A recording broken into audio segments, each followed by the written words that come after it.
الحمد والشكر لله، اللهم لك الف حمد وشكر ليك يا رب. النهارده بنكسب اول ماتش لينا في الست ماتشات الفاصلين على مسابقه الدوري المصري 2025 2026. صراحه انا مش مصدق. الزمالك النهارده لعب ماتش 10/10 تكتيكيا وفنيا وجرينتا، كل حاجه في الماتش تقول لك ان الزمالك فعلا مركز ورايح على البطوله ودماغه فيها ان هو عايز ياخد البطوله. صدقوني يا جماعه، زي ما قلت لكم في الفيديو اللي فات، احنا لينا 3 ماتشات حياه او موت لازم نكسبهم باي شكل من الاشكال. المصري وانبي وسموحه، ال3 ماتشات دول لازم نكسبهم باي شكل من الاشكال وباي صوره. النهارده مش قادر اقول لك الحمد لله والشكر لله والله العظيم، بصرف النظر عن الجزء اللي في الشوط الثاني اللي هو كنا متراجعين فيه. طبعا انا كنت حاطط ايدي على قلبي طبعا وخايف جدا لنتيجه 2-1، ما هياش هي النتيجه المطمئنه اللي تخليك تبقى حاسس ان انت خدت اللي انت عايزه من الماتش. لكن الحمد لله النهارده كل اللعيبه متالقه بفضل الله تعالى، باستثناء لاعب او 2 ليا عليهم عتاب بسيط، احمد ربيع وعمر جابر. بصراحه يعني انا شايف ان المفروض يبقى ادائهم افضل من كده،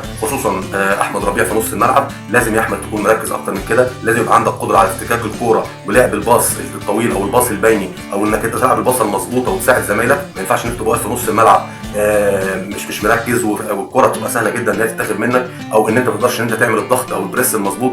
بصراحه 10/10. حسام عبد المجيد ومحمد اسماعيل تمام التمام، يعني تمركزات 10/10، افتكاك للكوره، روح جرينتا، بنتايج. النهارده بنتايج انا كتير قوي هاجمتك، لكن النهارده بصراحه يعني دفاع وهجوم على اعلى مستوى. احمد فتوح انت بصراحه يعني انا خلصت فيك كل الكلام. احمد فتوح يا جماعه لعيب كبير جدا جدا جدا جدا، بصرف النظر عن الماتش بتاع اسبانيا ويمين لمال. انا يا جماعه احمد فتوح ماتش يعني لعيب كوره، لعيب شارع، لعيب معجون كوره، لعيب لما الكوره بتجيله انت بتحس ان في لعيب هيقدر يتصرف مهما كان المكان اللي هو فيه مزنوق، او مهما كان الضغط عليه، او مهما كان موقفه ايه في لما الكوره بتجيله. لكن اللعيب عنده فكره، بيعرف يتصرف، بيعرف يطلع بالكوره، بيعرف ياخد الكوره ويسند على زمايله، بيعرف ان هو يكشف الملعب ويلعب كرات يعني ضاربه للخطوط وضاربه للتمركزات الدفاعيه. 10/10. نص الملعب عبد الله السعيد، ما شاء الله عليك يا عبد الله، ما شاء الله عليك يا عبد الله. 41 سنه وتلعب 90 دقيقه بالمجهود ده وتعمل اسيست وتعمل شغلك يا عبد الله. 10/10. لعيب كبير يا عبد الله، لعيب كبير قوي قوي قوي يا عبد الله. اخوان بزيره، جوجو جورن يخترق الظلام. اخوان بزيره يا جماعه هو اكتر لعيب منور في الدوري، مع ان هو مش بيجيب اهداف كتير، لكن ده لعيب مستواه اعلى من مستوى الدوري المصري اصلا.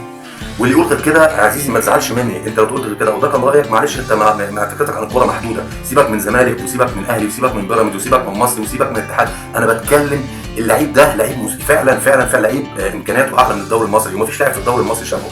تعال نتكلم على عدي الدباغ.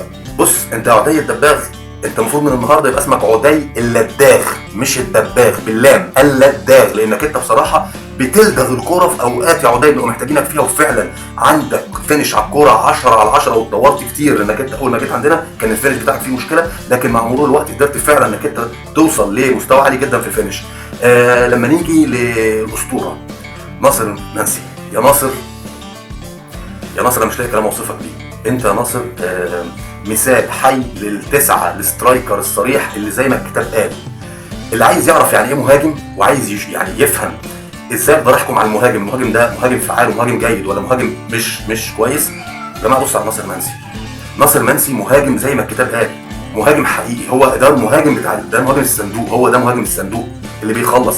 يا جماعه الناس اللي بتشك في ناصر منسي، يا جماعه بص الجون الثالث بتاع ناصر انت واقف على 6 يارد، واقف على 6 يارد، انك انت تبقى كوره على 6 يارد وتتقطع وتطلع تاني على ال 18 وتعدي ال 18، ترجع انت بالجرينتا دي وترجع. المفروض اللي ده مش واجبك، ده واجب نص الملعب، ان هو ياخد الكره الثانيه ويعمل الافتكاك ويبدا يلعب لك الكره الثانيه في 6 يارد او في ال 18. لا، هو الراجل اتقطعت الكوره طلع يجري ودحر على الكوره وخد الكوره، مش كده وبس، وعمل تيرن، وفي الترن ده هو ابعاد المرمى في دماغه. الواد ده لعيب جامد، لعيب فعلا، لعيب هداف. هو الاهداف دي يا جماعه واللعيب الهداف دي موهبه من عند ربنا سبحانه وتعالى، ان هو بيخلي لعيب هداف، لعيب المرمى مرسوم في خياله، ابعاد المرمى مرسومه في خياله، والناشنكاب بتاع رجله مظبوطه على ابعاد المرمى، من اي حته بيقدر ان هو يشوط، باي حته بنقدر ان هو عارف من غير ما يبص. ناصر منسي يا جماعه خد الكوره يا دوب لف، عمل التر،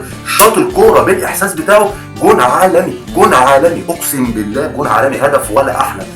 كابتن حسام حسن، كابتن حسام ربنا عدل، واذا كنت عايز ربنا يكرمك ويوفقك وتوصل لمكان كويس في كاس العالم مع منتخب مصر، واسمك يتحط جنب اسم الكابتن حسن شحاته اللي هو بعيد خالص خالص خالص خالص خالص عن اي مدرب تولى مسؤوليه منتخب مصر. كابتن حسام، العدل اساس الملك، ولازم يكون عندك عدل في اختياراتك. عمر مرموش لعيب على اعلى مستوى، وخلاص الراجل نضج، والراجل دخل في ليفل ان هو بقى راجل عنده خبره وراجل ناضج وراجل على امثل. لكن عمر مرموش يا كابتن حسام ما يلعبش مهاجم على ناصر منسي. عمر مرموش يا كابتن حسام ما يلعبش مهاجم وانت عندك واحد قاعد في الدكه اسمه ناصر منسي، ما ينفعش. عدله عمر مرموش كمان مش مهاجم، عمر مرموش وينج ليفت. عمر مرموش وينج ليفت. انت لو بتلعب في الوينج رايت بتاعك بصلاح او سي هيثم حسن، والوينج ليفت بتاعك مرموش وقدام ناصر منسي، يا كابتن حسام انت عملت خط امامي جبار، خط امامي جبار. وفي نص الملعب بقى العب فيه زي ما انت عايز، يعني عايز تنزل مهند لاشين جنب مروان عطيه، عايز تلعب بواحد تحت الوينجات زي امام عاشور، او عايز تلعب بزيزو، غير زي ما انت عايز تخلي تريزيجيه دكه يعني ممكن تستغله في وقت من الاوقات لو عمر مرموش اوكي. لكن انت يا كابتن حسام عشان تلاعب تريزيجيه وعشان تلاعب زيزو تقوم تركن واحد زي ناصر منسي على الدكه بره، عشان مش هتعرف تطلع طبعا مرموش، فمرموش هتلاقي له في مكان في الملعب فين، حط مرموش قدام في الهجوم. ما ينفعش يا كابتن حسام. العدل اساس الملك. ناصر منسي هو مهاجم مصر الاول ومن افضل المهاجمين الافارقه، المهاجم التسعه الافريقي. ناصر منسي ما يقعدش دكه لحد في المنتخب، ما فيش في المنتخب من هو اقوى من ناصر منسي. مبروك لنادي الزمالك، الف مبروك نادي الزمالك، والحمد لله احنا عندنا 6 ماتشات بفضل الله تعالى حققنا اول فوز، يبقى احنا كده اخدنا التارجت بتاعنا في السدس، لسه لنا 5 تسداس ان شاء الله بامر الله تعالى. بامر الله تعالى بامر الله تعالى عندنا ماتشين لا غنى عن الفوز فيهم، ماتش انبي وماتش سموحه، مع الماتش اللي احنا خدناه النهارده اللي هو من ضمن ال3 ماتشات اللي احنا كنا اتكلمنا عليهم قبل كده. ادي ال3 ماتشات بتوعنا بامر الله ب9 بونت، وعندنا 3 ماتشات تانيين منهم ماتش القمه مع الاهلي وماتش القمه مع بيراميدز. الماتشين دول يا جماعه ما ينفعش نخرج فيهم بنتيجه سلبيه، لازم يبقى في نتيجه ايجابيه، لازم نحقق الفوز او على اقل تقدير نتعادل، انما نخسر لا.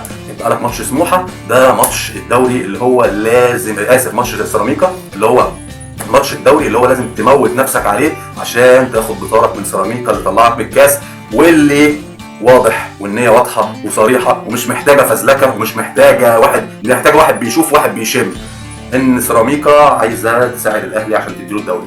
وبالتالي الزمالك ما تعتمدش على حد، وما تعتمدش ان في حد هيساعدك، انت ما حدش هيساعدك.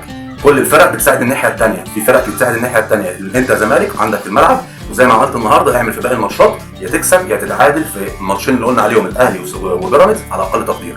وان شاء الله بامر الله تعالى بدايه مبشره وبالتوفيق بامر الله لنادي الزمالك والجمهور نادي الزمالك العظيم اللي هو اللاعب رقم 1 اللي في ظهر النادي بتاعه، اللاعب رقم 1 اللي دايما بيضرب المثل في الاخلاص وفي التفاني وفي ازاي ابقى في ظهر فريقي في الحلوه وفي المره معاه، بجد مش كلام، مش بجد، مش مجرد شعارات. ولما النادي يتعثر ماتش او يتعثر ماتشين اقعد اشتم واجلد اللعيبه واجلد الاداره واجلد مش عارف ايه، مع ان ده ممكن يكون في تقصير، لكن احنا بفضل الله تعالى احنا ناس اوفياء، ناس عندنا الوفاء، بنقدر ان احنا مهما كان اللعيبه في ماتش او في ماتشين ادائهم سيء او بتاع بننقد، لكن ما بنهدمش، لكن ما بنجلدش، لكن ما الناس بتفهم كوره بفضل الله تعالى، عارفين ان ممكن في ماتش نبقى كويسين وماتش نبقى وحشين.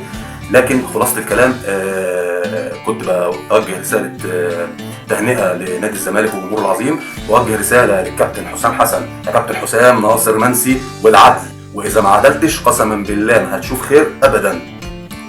وبص المنتخب تحت تدريبك مش هيروح كتير، ومش هنشوف ادوار متقدمه في كاس العالم الا اذا عدلت.